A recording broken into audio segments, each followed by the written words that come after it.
Bonsoir frères et sœurs et bienvenue sur Radio et Télé de Vie. Il est 20h37 passé, heure de Paris, et nous sommes bel et bien en direct. Nous sommes n'est-ce pas, le lundi 2 avril 2012. Voilà, mes amis, c'est une joie d'être avec vous ce soir. Et nous bénissons le Seigneur pour l'œuvre qu'il opère dans nos cœurs, dans nos vies, et pour toutes les épreuves également auxquelles il nous soumet.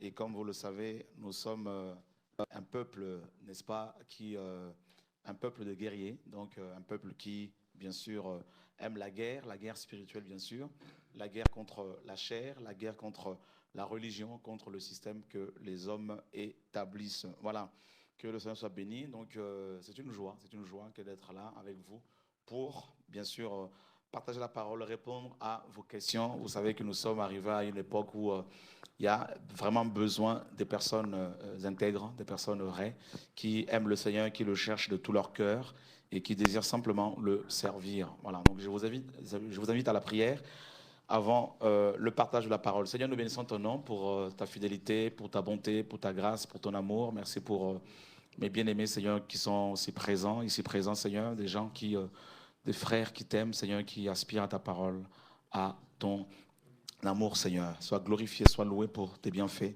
Au nom de Yahushua, notre Seigneur et Sauveur, nous te prions, Dieu de gloire, Dieu des armées. Amen. Gloire à Dieu. Voilà, donc on voudrait accueillir un frère qui est là ce soir, hein, qui est touché par le message. Donc on va lui donner le micro et il va se présenter. Donc bonsoir. Bonsoir.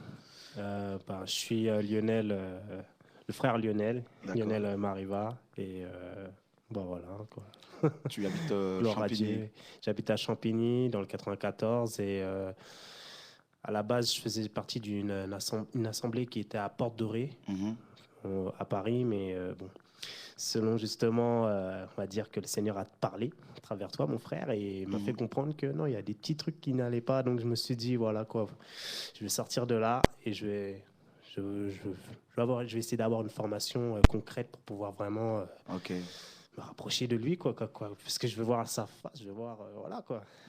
Et je suis vraiment, non, voilà, je suis zélé pour pouvoir prêcher la parole, si possible partout dans le monde. Mais bon, comme j'ai 2 filles, on verra. C'est que sa volonté soit faite, parce que j'ai pas envie d'avoir aussi un zèle amer, parce que je sais que c'est possible. Mais donc tu as suivi une vidéo sur le nouvel ordre mondial. Nouvel ordre mondial, exact. Et cette vidéo, franchement, m'a frappé car, entre guillemets, bon, je vais pas raconter ma vie, mais bon, voilà, le Seigneur, il m'a attrapé comme ça. Parce qu'avant, je faisais de la musique et voilà, comme quelqu'un du monde, voilà, je faisais de la musique, j'aimais bien, voilà, T-Pain, Busta Rhymes, tout ce genre de, enfin voilà, ce genre de chanteurs. Et un jour, un ami m'a dit non, mais en fait, t'aimes les chanteurs sataniques, quoi. Et j'ai pas compris. Donc du coup, voilà, je me suis intéressé et j'ai commencé à voir que non, mais en fait, ils sont partout. Et je commençais même pas entre guillemets, à déprimer, parce que mine de rien, j'en parlais à ma femme, qui elle aussi, elle aimait les choses de Disney. Et je lui ai montré des choses et on a commencé à pleurer tous les deux. On s'est dit, mais en fait, on est un peu mal barré, quoi.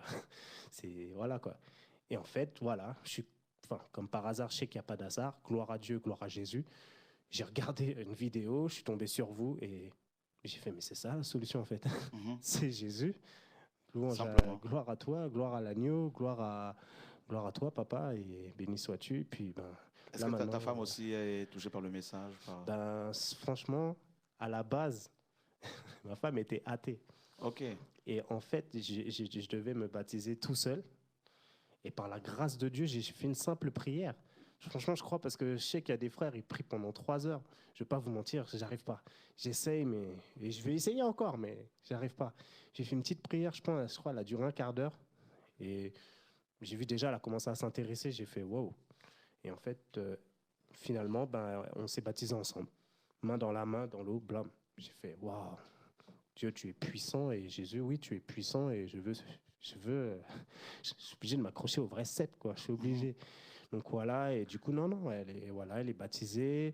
Après, par la suite, nous nous sommes mariés. Puis voilà, maintenant, on essaie d'avoir une vraie vie avec le Seigneur, et pas comme avant, à l'Assemblée, parce qu'en fait, à l'Assemblée, voilà, j'ai pas envie de descendre et tout, mais je sais pas, je sens pas que, Dieu vous a je sens touché. pas qu'il y a la vie, quoi. Voilà. Que le Seigneur soit béni. Voilà, donc il y a également les autres frères qui sont là. Alexis, bonsoir. Oui, bonsoir. Comment vas-tu? Ça va très bien. T'es pas trop chamboulé, ça va? Non, ça va. Alléluia. Ça va. Gloire à Dieu. Il y a notre frère Serge également qui est là. Bonsoir Serge, comment vas-tu? Bonsoir, ça va très bien. Tu vas bien? Ça va très bien. Dieu est fidèle. Amen. Amen, gloire à Dieu. Tu as repris le chemin de l'école. Oui. Alléluia. Amen. Merci Seigneur. Donc, il y a également David, David qui est quelque part, David qui va nous rejoindre. Donc, voilà, et notre frère Jean également qui est là. Bonsoir. Bonsoir. À Créteil, ça se passe bien? Tout à fait, par la grâce du Seigneur, tout se passe bien. Amen. Quelques petits combats, mais c'est normal. C'est la vie chrétienne. S'il n'y a pas de combat, on se poserait des questions. On se pose des questions. Il faut que les gens nous accusent faussement, nous traitent de tous les noms. Tout à fait. Voilà, donc c'est très, très biblique. Exactement. Exactement. Que le Seigneur soit béni. Et également Blanchard qui est là, bonsoir. Bonsoir. Comment vas-tu? Oui, ça va bien par la grâce du Seigneur est bon. Oui. Alléluia. Amen. Que Dieu soit béni. Amen. Amen. Et voilà, donc on va commencer par des questions-réponses. Alors je ne sais pas, Michel, du côté technique, si voilà, je pense que tu as des questions. Il y a également David qui va bien sûr nous rejoindre. Et voilà, Michel, donc il n'y a pas de questions ce soir?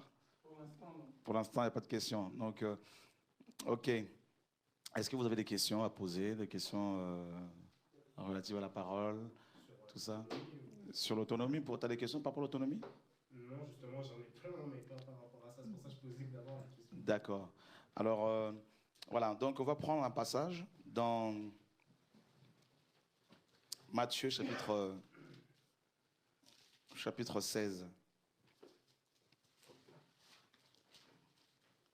Nous lisons les versets 17 à 19, du verset 17 à 19. Voilà, donc Matthieu chapitre 16, verset 17 à 19. Voilà, donc on va faire la lecture de ce passage. Jésus, reprenant la parole, lui dit: Tu es heureux, Simon, fils de Jonas, car ce ne sont pas la chair et le sang qui t'ont révélé cela, mais c'est mon Père qui est dans les cieux. Et moi, je te dis que tu es Pierre, et que sur ce roc, je bâtirai mon église, et que les portes du séjour des morts ne prévaudront point contre elle. Je te donnerai les clés du royaume des cieux. Ce que tu lieras sur la terre sera lié dans les cieux, et ce que tu délieras sur la terre sera délié dans les cieux. Voilà, donc, nous allons parler de l'ecclésia du Seigneur, l'ecclésia de notre Seigneur Yehoshua, l'église de Yehoshua. Voilà, donc, qu'est-ce que l'église? Qu'est-ce que l'église? Voilà la question à laquelle chacun de nous doit répondre. Qu'est-ce que l'église? Parce qu'on entend parler de l'église, l'église. Voilà, je vais à l'église, je fais partie de telle assemblée, tout ça. Et ici, nous avons plusieurs informations concernant l'église du Seigneur. D'abord, ce terme va être employé pour la première fois par le Seigneur après que Pierre ait reçu la révélation, je dirais plutôt, la révélation sur la personne de Yehoshua. N'est-ce pas? Donc, tant que Pierre n'avait pas eu cette révélation, le Seigneur n'a pas employé. Donc, si Pierre n'avait pas eu cette révélation, le Seigneur n'aurait pas employé ce terme-là. Donc, à partir de la révélation que Pierre a eue, Jésus va parler de son ecclésia, de son assemblée, de son église. N'est-ce pas? Et donc, le Père révèle le Fils, son Fils, donc à Pierre. Et c'est à partir de ce moment-là que Yehoshua va parler maintenant de bâtir, donc va parler de son église qu'il allait bâtir.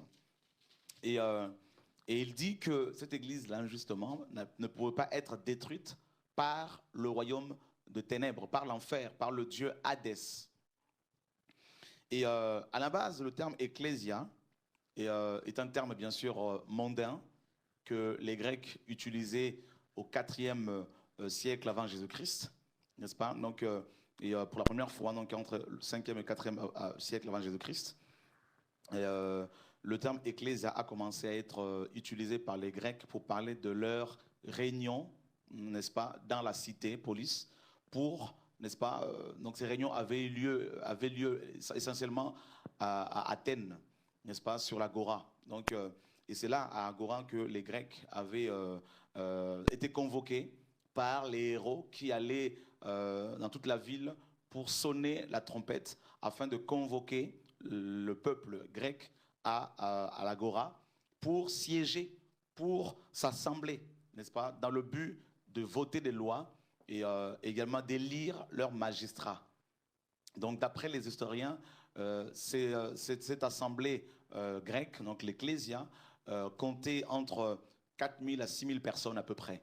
Donc, qui se réunissaient 3 fois par année et pour, n'est-ce pas, voter des lois et qui allaient régir, n'est-ce pas, le pays.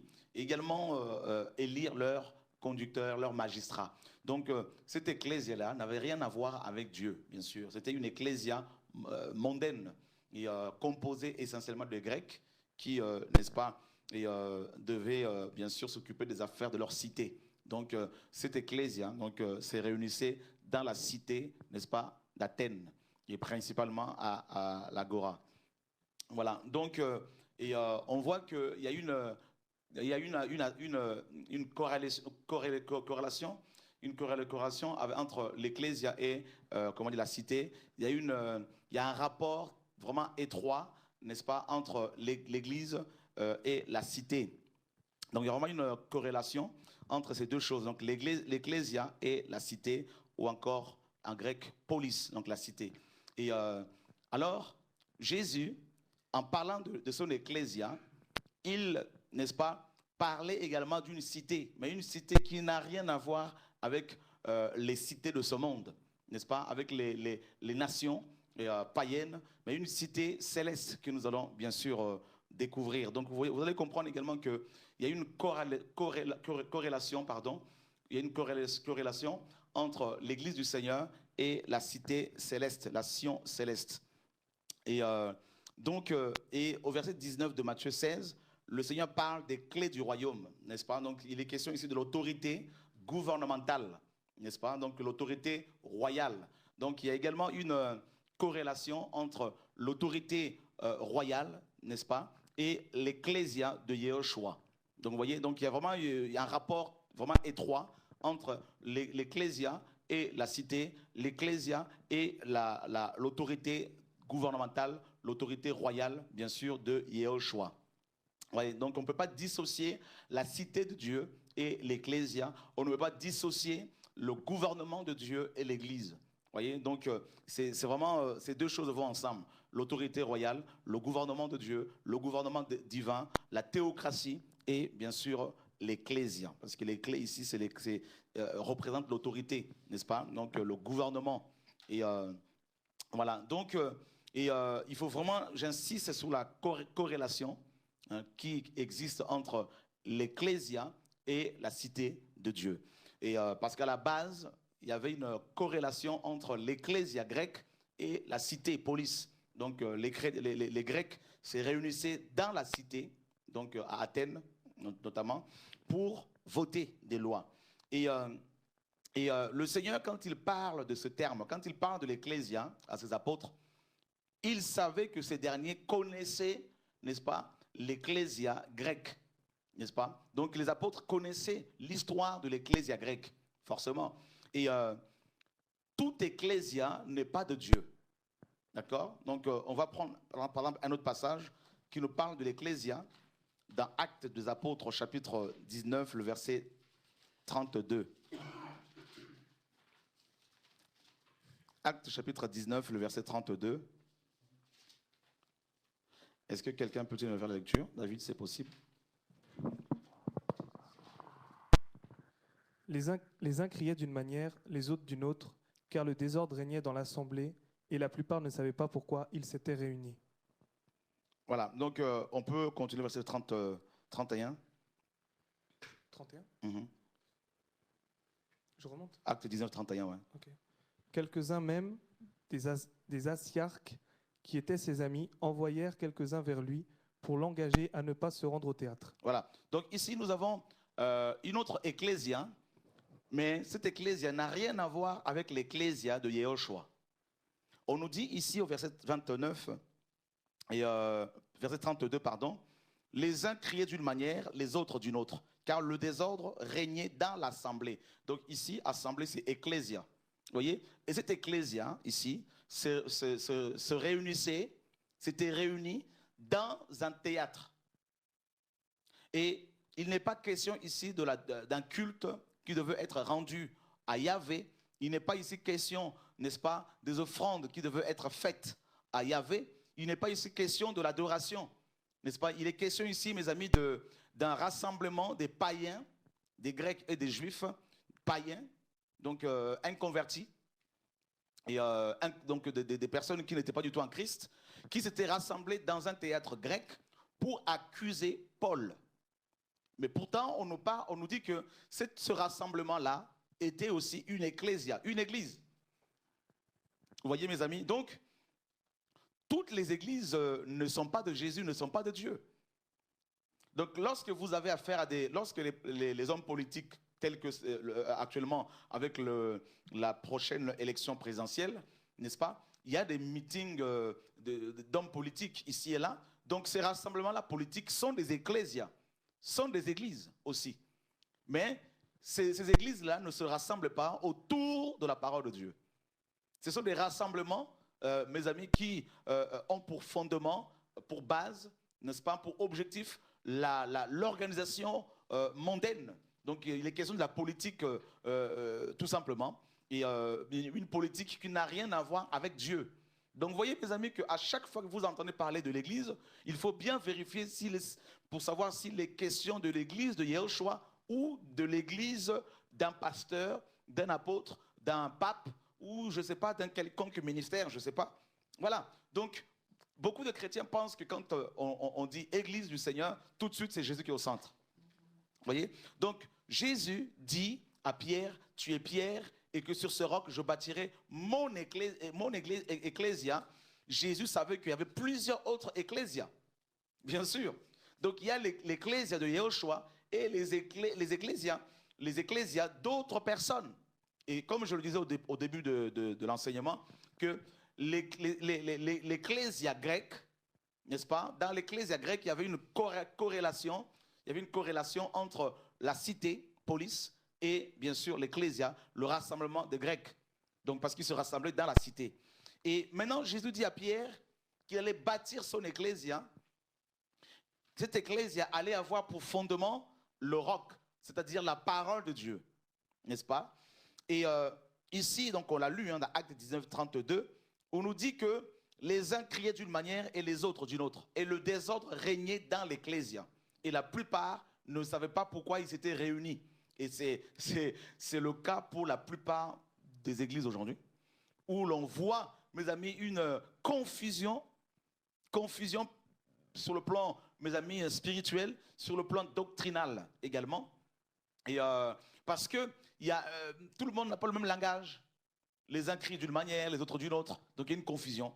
Voilà. Et on retrouve cette confusion, mes amis, dans plus de 90% des églises aujourd'hui. Je suis convaincu que vous êtes mieux placés, bien placés pour comprendre ces choses. Donc, et puis on nous dit que la plupart des membres de cette ecclésia qui s'étaient réunis dans ce théâtre ne savaient même pas pourquoi ils étaient là. Et c'est le cas dans beaucoup d'églises. Il y a beaucoup de chrétiens, quand vous le voyez adorer Dieu, chanter, louer ou prêcher la parole, vous pouvez vous demander, mais attendez, mais qu'est-ce qu'ils viennent faire ici? C'est comme s'ils s'ennuient, ils glandent. Eh bien, tout simplement parce que ces églises-là n'ont rien à voir avec l'église de Yehoshua. Nous sommes dans Matthieu chapitre 18, le verset 20.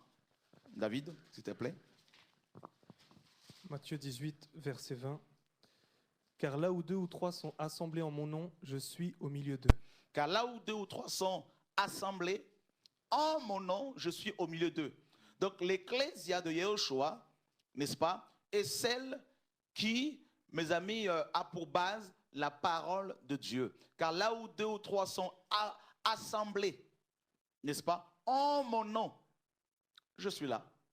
Donc vous comprenez que l'église n'est pas forcément un endroit où il y a 1 million de personnes, 10 000 personnes, 1000 personnes, 100 personnes, 200 personnes, il peut y avoir 2 ou 3 personnes seulement.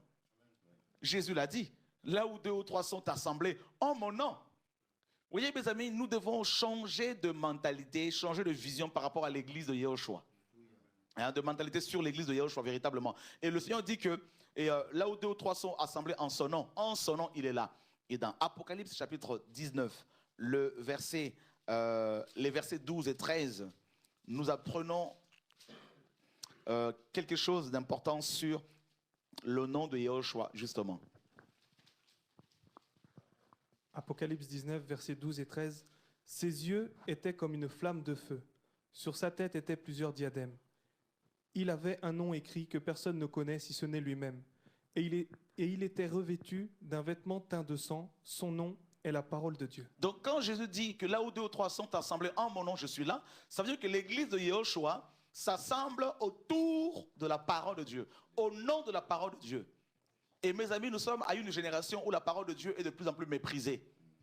Je le vis moi-même dans le quotidien parce que je veux vivre l'évangile véritable. Eh bien, je suis taxé de sorcier, de magicien, de gourou, de faux prophète, de dictateur, de manipulateur, de tout un tas d'épithètes qu'on m'attribue. Mais je bénis Dieu.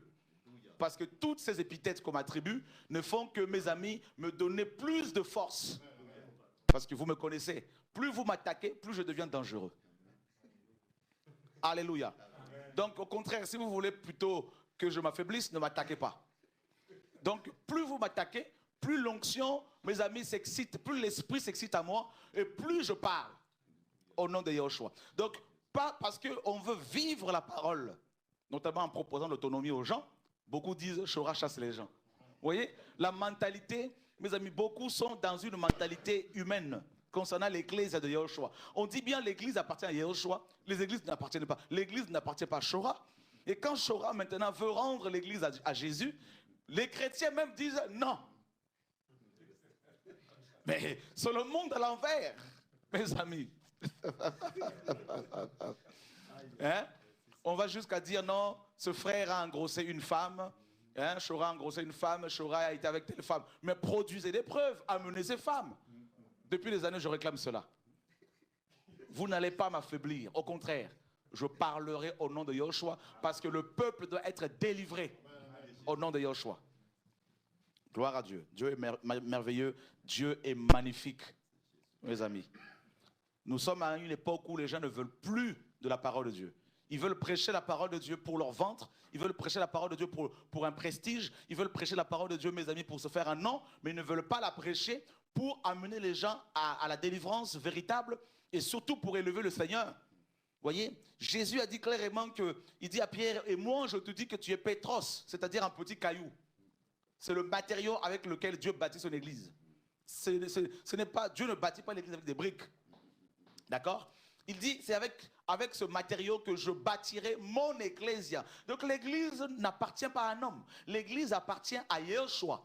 Voyez, donc il faut que nous comprenions que le temps est arrivé où nous devons rendre l'église à Yahushua.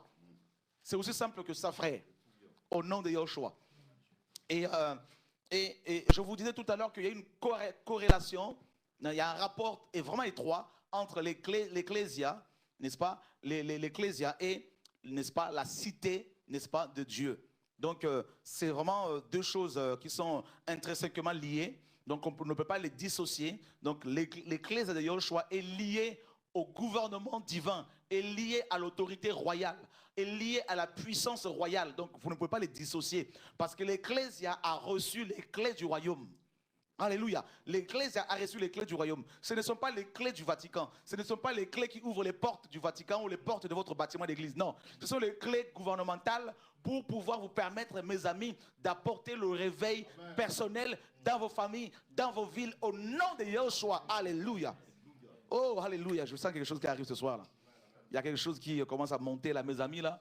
Au nom de Yahushua. Alléluia, gloire à Dieu. Oh, j'aime cette église là que Yahushua bâtit, mes amis. Il dit, c'est moi qui bâtirai mon église. Donc, ce ne sont pas les hommes qui bâtissent l'église, frère.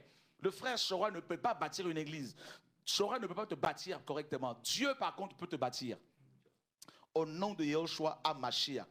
Alléluia, l'ecclésia de Yahushua. Il a dit à Pierre, hein, et moi je te dis, je répète encore ce passage parce qu'il est puissant. Et moi je te dis, et moi, c'est Christ qui parle, je te dis que parce que tu as reçu la révélation du Père, et bien sur cette révélation-là, je veux bâtir mon ecclésia avec des pierres vivantes. Alléluia. Des pierres vivantes, pas avec des briques, pas avec du ciment, mais avec des pierres vivantes, n'est-ce pas? Et il dit, cette église-là sera bâtie sur le roc. Frère, qu'il pleuve, qu'il neige, l'église de Yahushua ne peut être détruite. C'est-à-dire, les hommes peuvent vous quitter, peuvent partir en rébellion. L'église ne peut pas être détruite, frère. Donc, quand on comprend ça, on n'a plus peur de quoi que ce soit, de qui que ce soit, parce qu'on sait sur qui nous sommes bâtis. Alléluia, gloire à Dieu. Et ensuite, le Seigneur dit à Pierre, je te donnerai les clés du royaume. Donc, Pierre fait partie, n'est-ce pas, de ces pierres vivantes. Simon-Pierre fait partie de ces pierres vivantes, n'est-ce pas, que le Seigneur a utilisées pour bâtir son église. Et le Seigneur dit qu'il a donné ces clés à toutes les pierres. Pas seulement à Simon. Nous sommes dans Matthieu. Alléluia, gloire à Dieu. Oh, alléluia, gloire à Dieu. J'aime la parole de Dieu. J'espère que vous aimez la parole de Dieu, mes amis. Alléluia, gloire à Dieu. Alléluia. Matthieu 18, 18.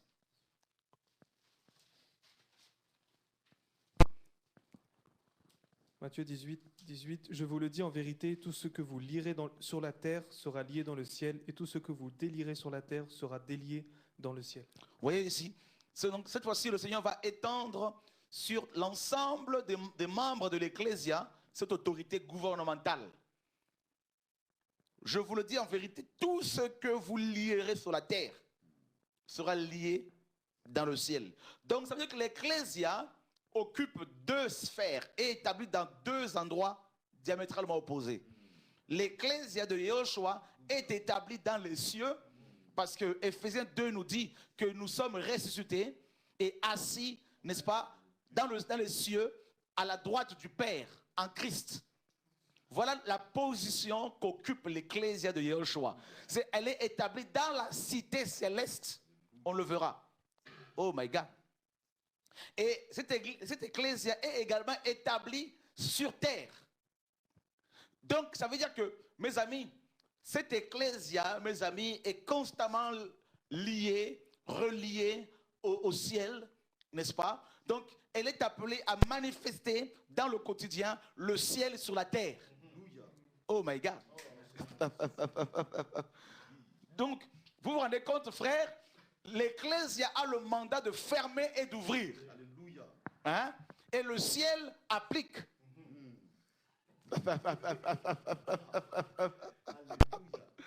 Oh my God. Et aucune créature, mes amis, n'est au-dessus du ciel. Toute créature, y compris Lucifer, est sous le ciel. N'est-ce pas? Dieu dit dans Ésaïe 66, le ciel est mon trône. Alléluia. Et la terre est mon marchepied. Donc l'Ecclésia est reliée au trône. Vous vous rendez compte, frère, l'autorité que Dieu a donnée à l'Église véritable, mes amis? Oh, donc, quand celui qui comprend ces réalités spirituelles ne peut plus trembler devant les hommes, ne peut plus trembler devant la colère des hommes. Les hommes peuvent se mettre en association contre vous, mais ils ne pourront jamais vous atteindre parce que vous êtes bâtis sur le roc, vous êtes fondés sur le rocher des siècles, le rocher des âges. Oh my God, oh my God, oh j'aime la parole de Dieu, frère. J'aime la parole véritable, j'aime le message du temps, frère. Au nom de Yahushua. Cette église, elle n'a rien à voir, mes amis, avec l'ecclésia babylonienne. Elle n'a rien à voir, mes amis, avec les dénominations. Elle n'a rien à voir avec ce que les hommes mettent en place comme projet. Vous savez, pour faire partie de cette ecclésia, pour être membre de cette ecclésia, nul besoin, mes amis, d'avoir une carte de membre. Nul besoin d'être attaché à un bâtiment. Vous voyez, pour faire partie de l'ecclésia humaine, il y a besoin d'être baptisé d'eau par le pasteur pour avoir une carte de membre avec sa photo dessus. N'est-ce pas? Et de répondre chaque dimanche à l'appel pastoral. Là, vous êtes membre de l'ecclésia locale humaine. Mais l'ecclésia de Yahushua, pour en faire partie, 1 Corinthiens 12, 13 nous dit, il faut être baptisé dans le Saint-Esprit. Oh my God. Et on reçoit ce baptême à la nouvelle naissance. Et l'on devient membre de l'Ecclésia céleste. L'Ecclésia invisible que l'ennemi ne voit pas, que les démons ne voient pas, que les sorciers ne voient pas, que les hommes ne peuvent anéantir. Ça veut dire que vous pouvez ne pas être membre d'une église locale tout de suite, mais vous êtes membre de l'Ecclésia céleste. Et on ne quitte pas l'Ecclésia céleste même après sa mort. Parce que cette Ecclésia-là est composée des morts et des vivants. Vous vous rendez compte, frère? Donc ça veut dire que nous sommes connectés à Pierre, nous sommes connectés à Paul, nous sommes connectés à Jean. Parce que, mes amis, la Bible nous dit, on le verra, ce sont des esprits qui sont, mes amis, qui sont dans le sang du Père. Donc l'Ecclésia, mes amis, que Yeshua a bâti, mes amis, est une église puissante. Donc aucun homme ne peut bâtir l'église de Dieu. Elle est déjà bâtie. Elle est déjà construite. Et chaque jour, Dieu ne fait que rajouter les membres qui se convertissent, qui naissent de nouveau dans le monde entier. Donc, vous voyez, mes amis, cette ecclésia-là, si Dieu vous ouvre les yeux, vous allez la voir, mes amis, tel un grand temple spirituel, une maison spirituelle. Donc, on nous a fait croire que si quelqu'un ne va pas à l'église locale, il n'est pas sauvé. S'il part, il manque 1, 2, 3, 4 dimanches, on dit non, non, il est dans l'apostasie. Oh, quelle mauvaise compréhension de l'église de Yeshua. Que Dieu nous aide, mes amis.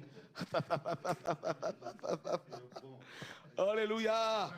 Dieu est magnifique, mes amis. Je suis convaincu que vous allez être affranchis encore au nom de Yeshua.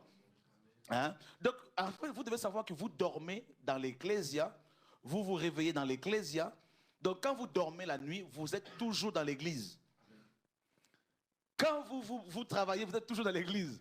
Quand vous marchez, vous êtes à l'école, vous êtes toujours dans l'église parce que le corps de Christ est déjà bâti depuis 2000 ans.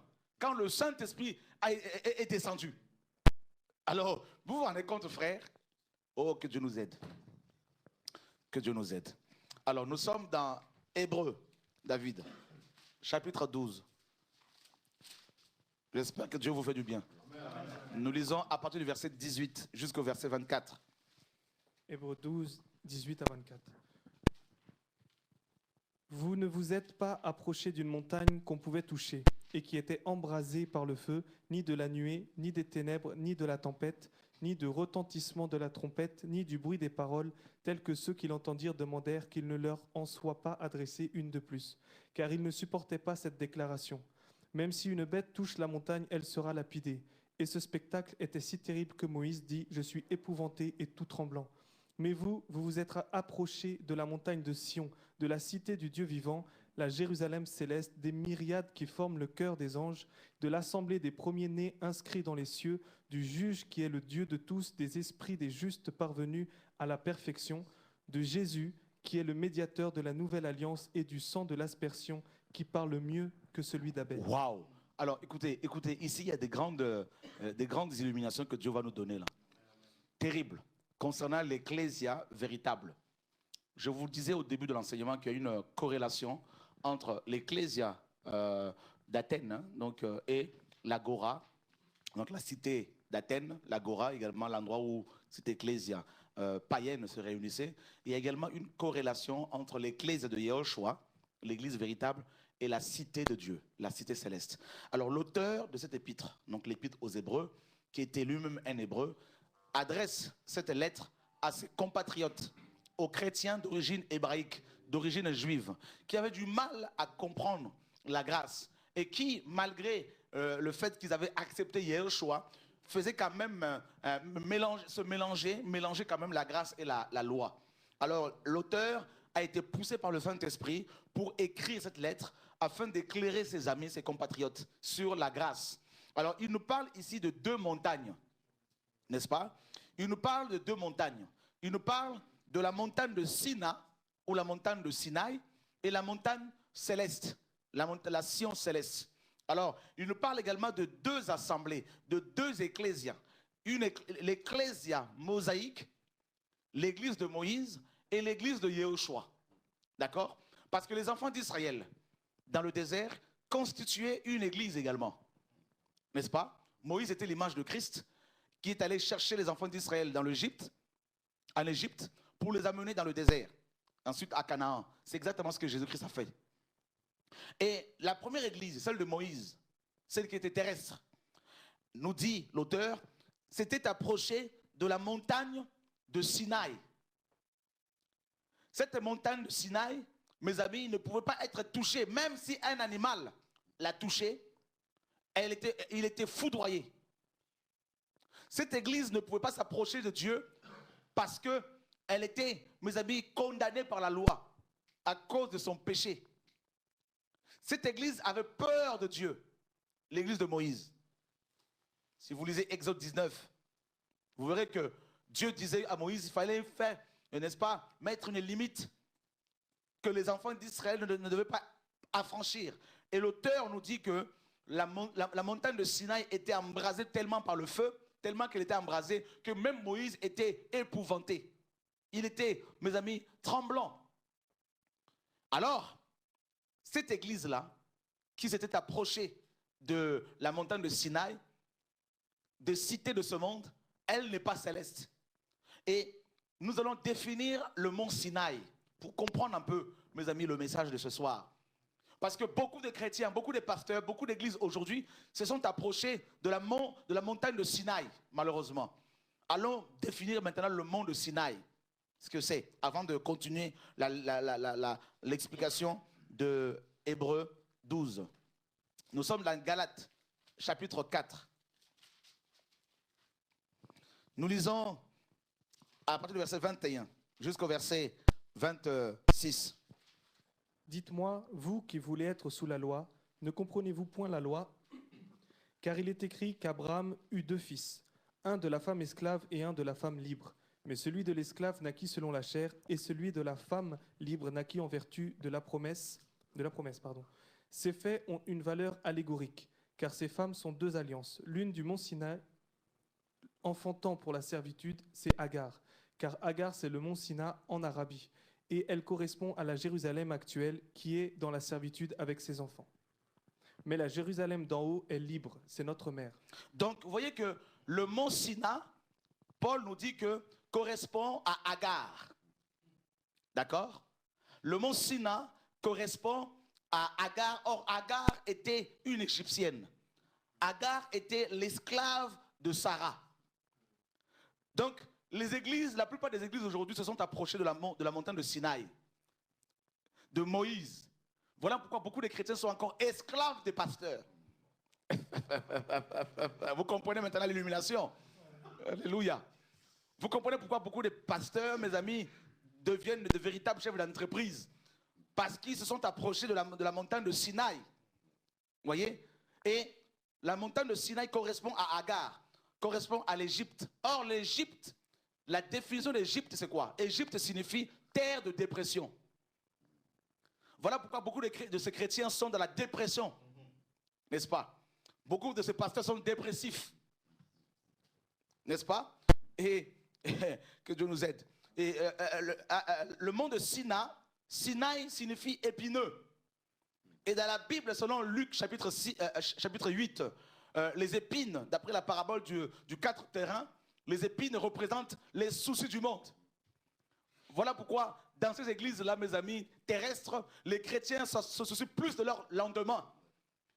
Ils veulent tous avoir de belles voitures, de grosses voitures, des écrans placements géants, avoir des villas piscines. C'est leur vision. Ils s'inquiètent pour leur lendemain. Voilà pourquoi ils vont faire des offrandes à leur bishop pour avoir plus d'argent.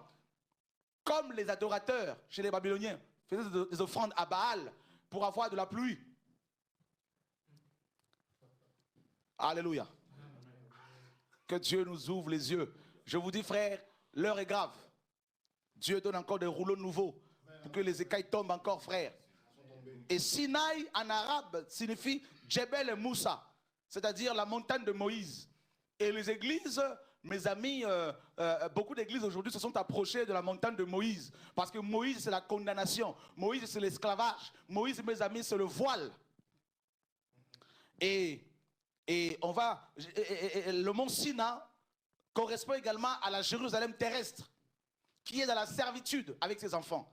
Et nous allons définir maintenant la Jérusalem terrestre. comment Dieu appelle, comment Dieu qualifie la Jérusalem actuelle. Allons voir dans Apocalypse chapitre 11, le verset 8.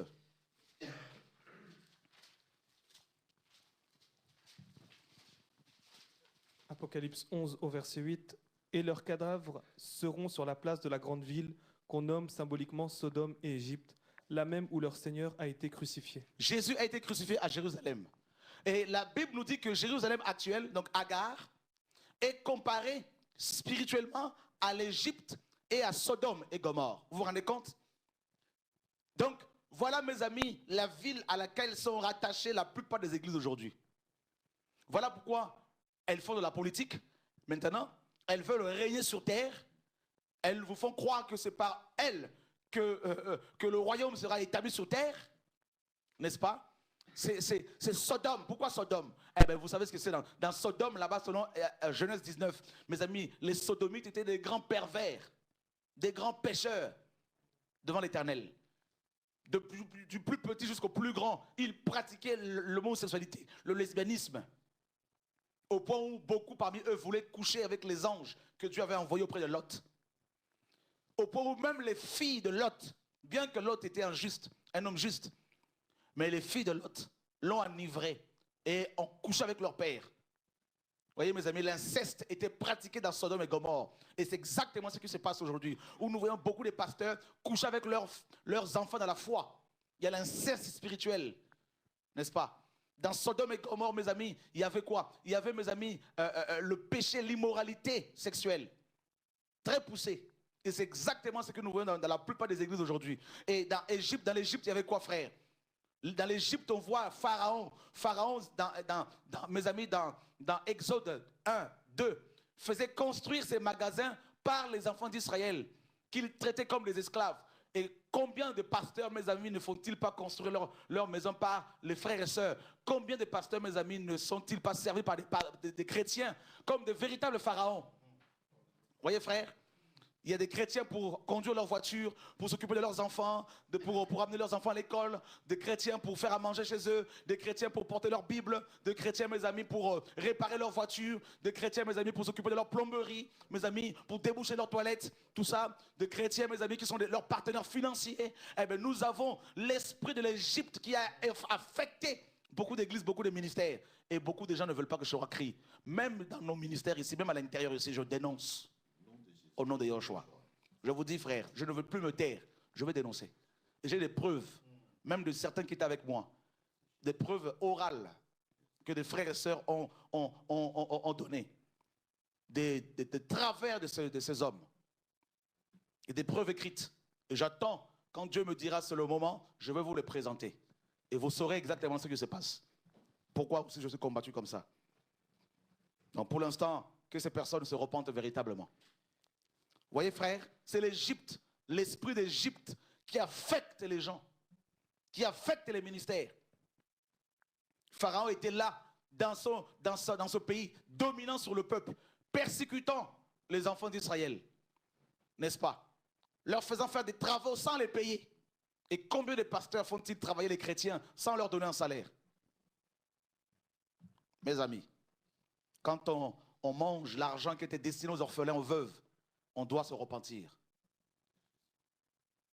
Voilà, mes amis, les tas de choses. Et l'auteur, Paul, notamment dans Galates 4, on l'a lu, nous fait comprendre que beaucoup de gens sont, mes amis, attachés à Agar. Et Agar n'a pas hérité d'Abraham. Ismaël n'a pas hérité d'Abraham. Les deux ont été chassés. Vous vous rendez compte? Donc, ces chrétiens qui sont attachés à l'Égypte, c'est-à-dire au monde, à la richesse, à la gloire terrestre, qui veulent faire de la politique, ces chrétiens, mes amis, n'hériteront pas de Dieu. Il faut qu'il y ait une véritable repentance. Et nous verrons maintenant, nous repartons maintenant sur Hébreu, dans Hébreu 12. J'espère que ce soir, les écailles vont tomber de nos yeux, au nom de Yahushua. Hébreu 12. Et voyez, mes amis, ceux qui s'approchent de la montagne de Sinaï ont peur de Dieu. Ils ont peur de s'approcher de Dieu. Et ils sont esclaves des hommes. Et l'auteur, au verset 22 d'Hébreux 12, nous dit, mais vous, vous êtes approchés de la montagne de Sion. Waouh! Donc l'ecclésia de Yehoshua s'est approchée de la montagne de Sion. Qu'est-ce que la montagne de Sion? C'est la cité du Dieu vivant, cité polis en grec. Ce n'est pas une cité terrestre, mais une cité céleste. Or, beaucoup de chrétiens sont attachés, se sont approchés de leur bâtiment d'église. Vous vous rendez compte? La cité de Sion, l'église véritable, on peut vraiment écrire tout ça. Hein? L'église véritable s'est approchée premièrement de la montagne de Sion. Donc, voilà. La montagne ici dans la Bible, la montagne représente le royaume de Dieu. Nous sommes dans Michée 4, Ésaïe 2.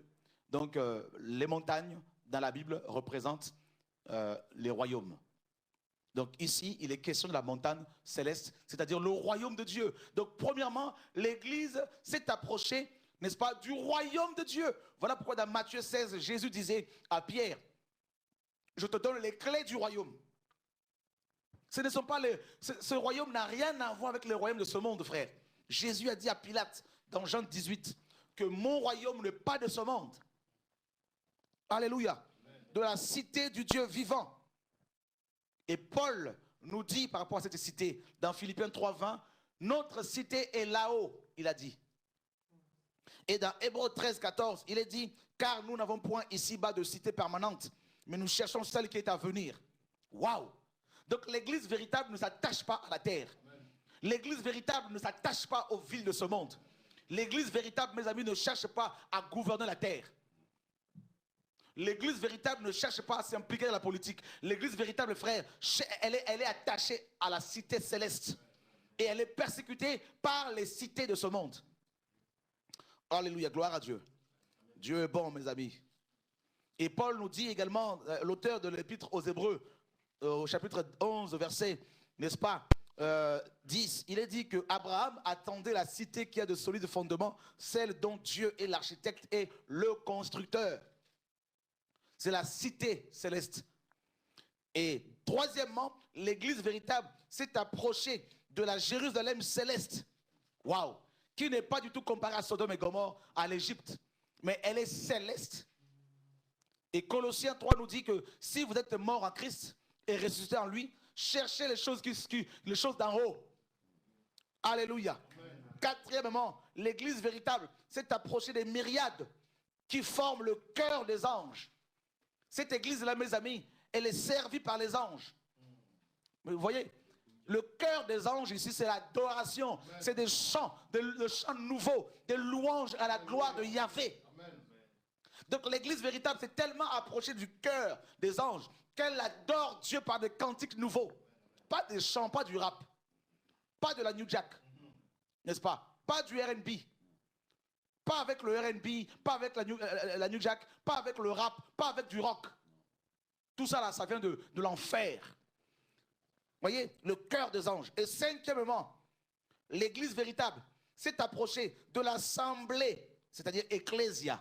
Oh my God. Des premiers-nés inscrits non sur la terre, dans les cieux. Cinquièmement, l'église véritable s'est approchée de l'assemblée céleste. Oh my God, my God. Est-ce que vous vous rendez compte, mes amis? Voilà pourquoi les vrais chrétiens ne peuvent être que persécutés par les héritiers de la terre. Sixièmement, l'église véritable s'est approchée du juge qui est le Dieu de tous. Waouh! Des esprits, des justes parvenus à la perfection. Donc l'église véritable, mes amis, vit dans le quotidien le jugement de Dieu. Le jugement de Dieu par rapport aux œuvres mortes. Car Pierre nous dit que le jugement va commencer par la maison de Dieu. Vous voyez? Et septièmement, l'église véritable s'est approchée de Jésus qui est le médiateur de la nouvelle alliance. Il y a un seul médiateur entre Dieu et les hommes. Ce n'est ni Chora, ni le pape, ni vos pasteurs, ni vos conducteurs. Seul Dieu, Jésus-Christ est le seul médiateur. Donc l'église véritable ne passe pas par Marie pour aller vers le Père. L'ecclésia véritable ne passe pas par un rabbin, ne passe pas par le pape pour aller vers Dieu. L'ecclésia véritable passe par Yeshua, le seul médiateur. Et moi, avec l'autonomie, je veux vous amener au seul médiateur. Ne me cherchez pas d'autres histoires, s'il vous plaît. Je ne veux pas mourir. Une sœur a eu une vision où on allait m'enterrer, j'étais mort. Dieu lui disait, dis-lui, s'il ne fait pas ce que je lui demande, je veux l'enlever. Et je ne veux pas mourir. Alors, s'il vous plaît, ne venez plus me voir pour me dire, s'il te plaît, frère Chora, ne donne pas l'autonomie. Mais c'est biblique. Les gens sont déjà autonomes. Je dois crier comme un chauffard, comme une trompette. Ne me cherchez pas autre chose. Je dois être dans la solitude, solitaire, et crier ici et là. C'est tout ce que Dieu me demande. Voilà. Il ne faut pas me transformer en pape. Je refuse au nom de Yeshua. Et après Chora, il n'y a pas de successeur. Après Chora, c'est tous les chrétiens. Et nous sommes tous frères et sœurs. Alléluia. L'église véritable s'est approchée, huitièmement, du sang de l'aspersion qui parle mieux que celui d'Abel. Donc vous voyez mes amis, que l'église véritable, mes amis, s'est approchée du sang. Ça veut dire quoi? Ça veut dire que l'église véritable, mes amis, a la vie de Yeshua en elle. Parce que le sang, selon Lévitique 17, 11 à 14, c'est la vie. Le sang, c'est l'âme, le siège des sentiments, des émotions. Ça veut dire que l'église véritable, mes amis, a les sentiments de Yeshua. Parce que les sentiments se trouvent dans l'âme. Et dans Philippiens 2, Paul dit, ayez les sentiments qui étaient en Christ. Waouh! Voilà l'église véritable. Et personne ne peut vous sortir de l'église de Yeshua. On ne peut pas vous excommunier de l'église.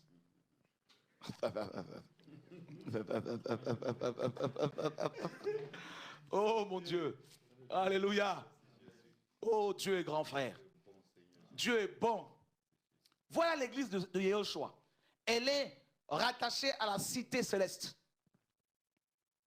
Donc vous voyez qu'il y a une corrélation entre l'église de Jésus et la cité céleste. Vous voyez, c'est le ciel, c'est le ciel, c'est le ciel. Vous me direz, mes frères Chora, mais nous vivons sur terre, qu'allons-nous faire?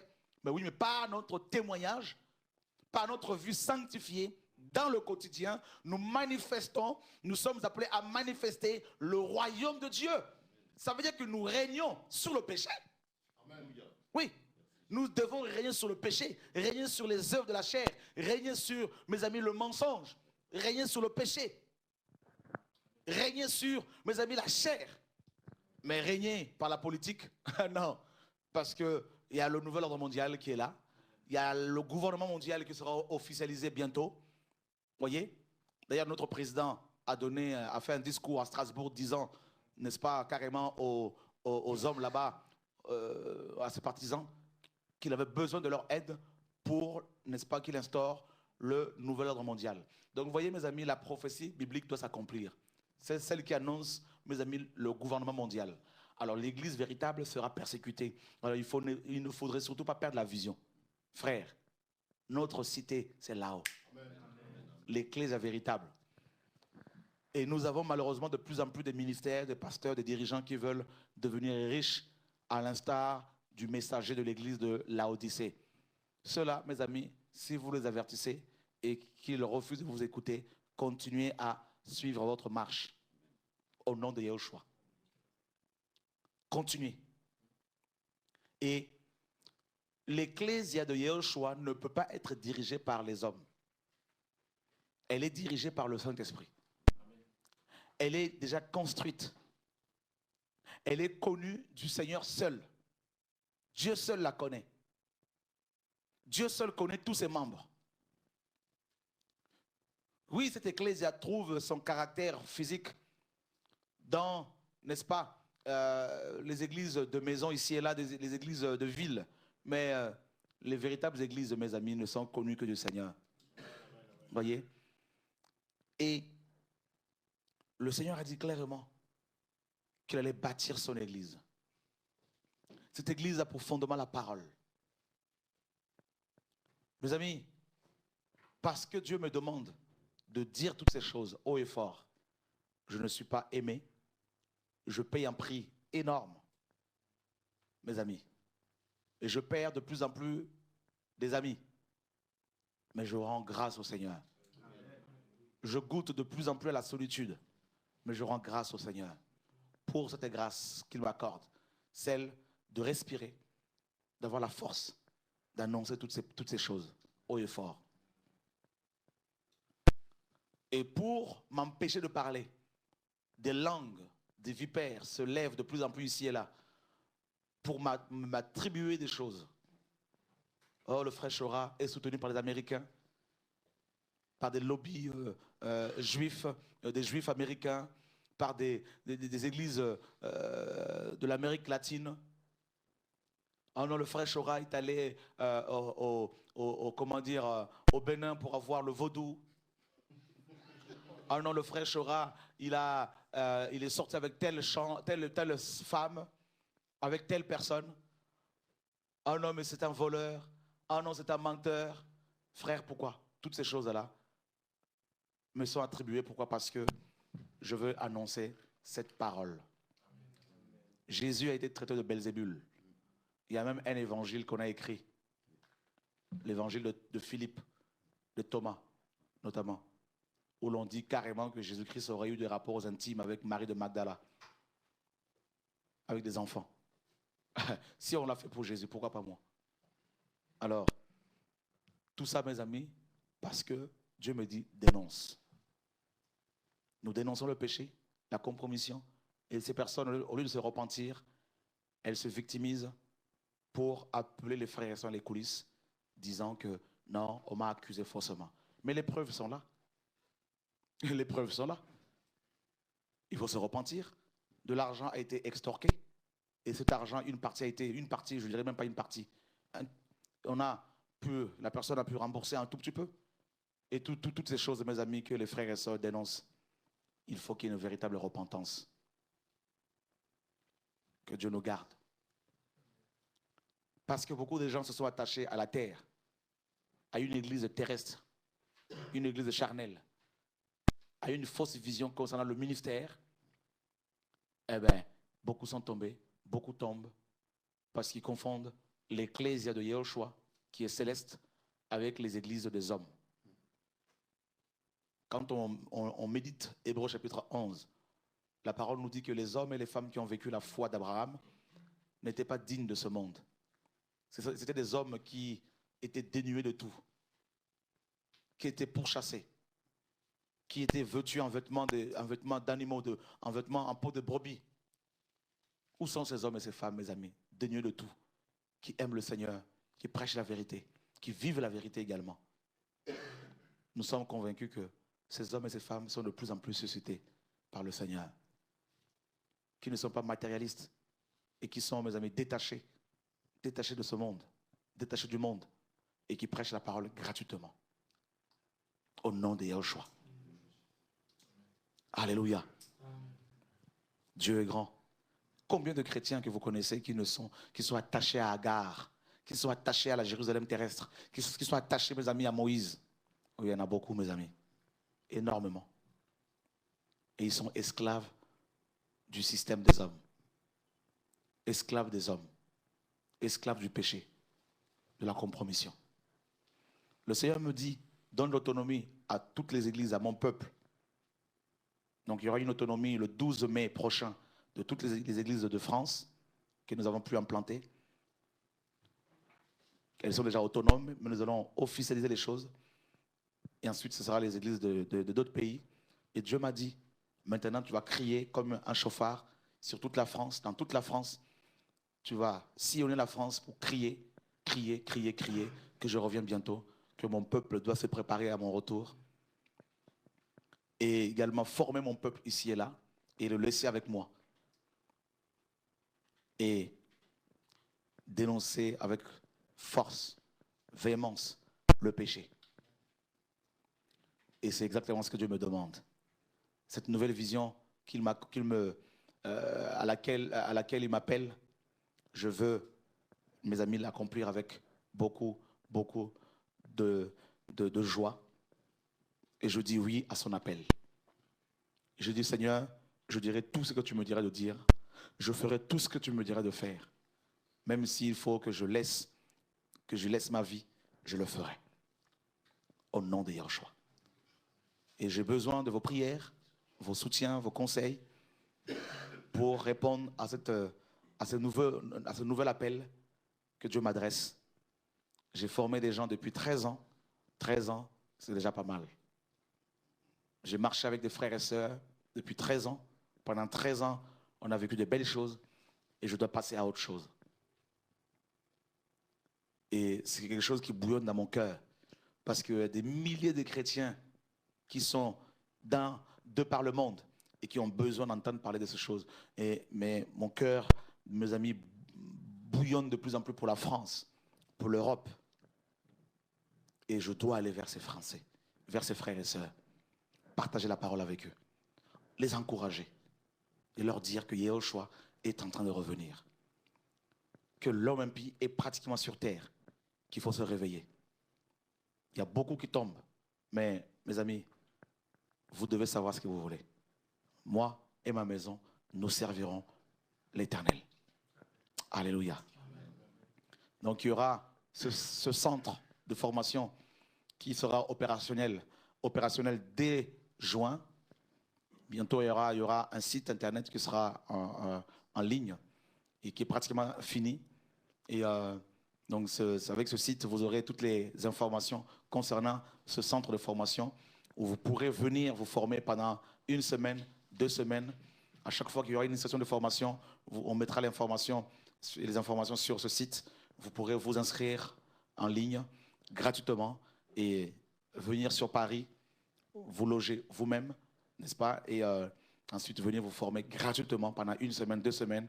Il y aura divers enseignements et avec plusieurs ministères. Vous allez être équipés, formés et puis vous rentrerez chez vous pour répondre à l'appel du Seigneur. Le Seigneur ne me demande pas de retenir les gens avec moi. Il me demande maintenant de vous relâcher les gens et pour pouvoir le suivre lui et lui seul. L'autonomie en question n'est pas du tout un rejet de ma part des frères et sœurs que j'ai formés. Loin de moi cette pensée. L'autonomie, ce n'est pas la division. Au contraire, c'est une étape supplémentaire, n'est-ce pas? Un aspect nouveau de la vision que Dieu m'a accordée. Il y a de cela 14 ans, quand il m'a visité et qu'il m'a demandé, en m'imposant les mains, d'aller libérer son peuple. Et quelle que soit la pression, je vous assure, je répondrai à cet appel. Quels que soient les dires des uns des autres, j'obéirai à mon Dieu, comme je l'ai toujours fait. Les églises que nous avons implantées, que j'ai implantées, ne sont pas miennes. Elles appartiennent au Seigneur. Donc, je lui fais confiance. L'eunuque éthiopien, dans Acte 8, une fois qu'il a été baptisé par Philippe, on nous dit que Philippe a été enlevé par un ange, par le Seigneur. Comment cet homme qui venait à peine de recevoir le baptême pouvait-il se retrouver seul? Dieu ne pouvait-il pas laisser Philippe avec cet homme pour lui donner une formation de base, des enseignements de base? Mes amis, il est temps que vous compreniez que Dieu est assez grand pour s'occuper de son peuple. Alors s'il vous plaît, ne me demandez pas de prendre la place de Dieu. Il y en a qui sont avec moi, qui sont tombés. Et je leur demande de se repentir véritablement. De revenir à la véritable parole qu'ils ont prêchée. Il est encore possible de se rattraper. Mes amis, Dieu est grand, Dieu est puissant. Nous sommes à la fin de temps, nous le vivons. Et je rends grâce au Seigneur pour cette église qui se lève dans les nations, au nom de Yahushua. Des questions? Voilà, je crois qu'on a fini. Et je vous donne rendez-vous demain soir, 20h30, heure de Paris, pour une nouvelle émission sur télé et radio de vie. Et nous bénissons Dieu pour l'œuvre qu'il accomplit ici et là. Mes amis, s'il vous plaît, soutenez-moi dans vos prières. Je sais que ce que Dieu me demande est de plus en plus, mes amis, délicat.